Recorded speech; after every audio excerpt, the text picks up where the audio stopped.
Good morning, ladies and gentlemen. Now, normally when you say you're cutting into drinking time, I'd like it to be Cooper's beer time, but it is actually coffee time. So being a politician, I believe that I had around about 20 minutes scheduled for this introduction and welcome and opening. Well, here's the good news, and if I don't get thunderous applause after this sentence, being a politician, I don't know what I'm going to do to impress you. It won't be 20 minutes. It'll only be a couple of minutes. So a politician that's going to cut it down from, thank you.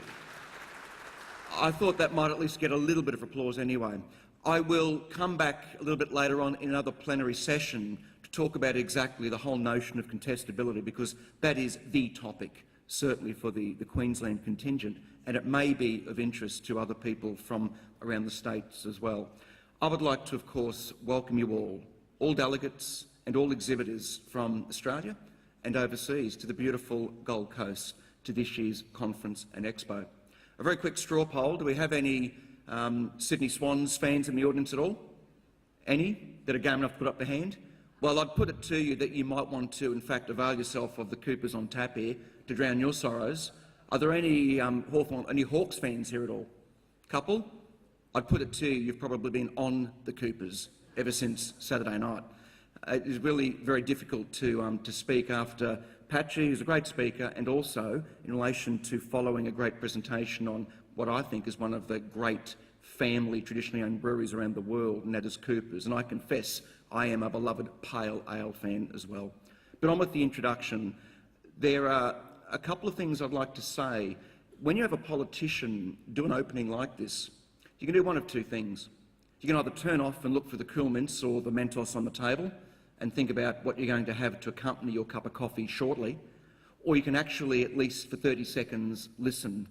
And if you do nothing more, please listen to these words. I want, on behalf of the government, to thank you, to each and every one of you. I've had some notes prepared for me here, but you might detect I don't look at them all that often, because the way I look at it, if you have a good relationship with industry, you should be speaking very much from the heart, not the head, mates to mates, through the good times and the challenging times, and we will do that. In the public domain, don't think that this is just a bus industry and supporting industries. It's far more than you can ever realise. Because of this, it was very flattering to hear the words that I was made an assistant minister fairly quick in my career, and that was wonderful. But it also meant with it came a lot of responsibility to research. And it's been proven time and time again around the world your significance. Because it goes like this. When you're looking at developing countries and whatnot, they don't want just bucket loads of money and D-cell plants and malaria kits. They want all that. The thing they want most of all is a transportation system and the ability to transport product, people and freight from point A to point B.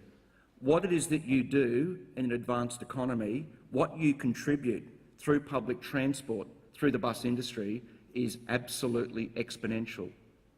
At a micro level, I believe that even outside but the traders, and it looks fantastic, the displays, it's amazing what you can do in 18 hours, I believe, from carnage and chaos to what you see at the back there at the moment. It looks fantastic, and I'm sure over the coming days that you will do justice to the displays and have a good look at all the different exhibits. I'm sure that you will do.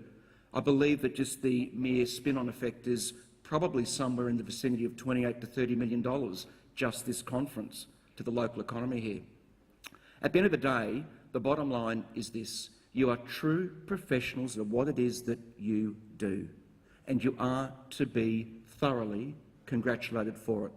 Look, I've been very privileged the last couple of years to get involved through a wonderful man, David Tate, through Cubic, and through the wonderful ladies and gentlemen I've had the privilege of making through this industry. And I can assure you that you can do a lot with honest and open dialogue, and I wouldn't be anywhere other than here today, and I'm so thrilled to be able to, without much further ado, because I am cutting into morning tea time, so I'm going to cut the speech down a little bit so that you can get back on conference. I'll be speaking again pretty much straight after morning tea for any of those delegates that are interested from a Queensland perspective. But what I would like to do before I officially declare the meeting open, because this is a national conference, the first of its kind to combine the conference with the display, It's fantastic. Because this is a national gathering, it would be remiss if I didn't at least make time to acknowledge this is Police Remembrance Day. And it would be remiss if I didn't, at least on behalf of government, yourselves and the general community, to pay our collective regards to what the men and women in blue, or other colours perhaps throughout the rest of the Commonwealth, but what the police do for all of us in our day-to-day lives. So this being a National Remembrance Memorial Day for the police services, I pay my tribute to those that have fallen, protect all of us. Ladies and gentlemen, the caffeine is now starting to scream from every pore and vein in your body, so it gives me now great delight to officially declare this year's conference officially open. I hope that you have a wonderful next couple of days. I hope that you learn something new, and I hope that at times the Coopers flows quite freely. Congratulations to all again, and the conference is officially open. Good morning to you all.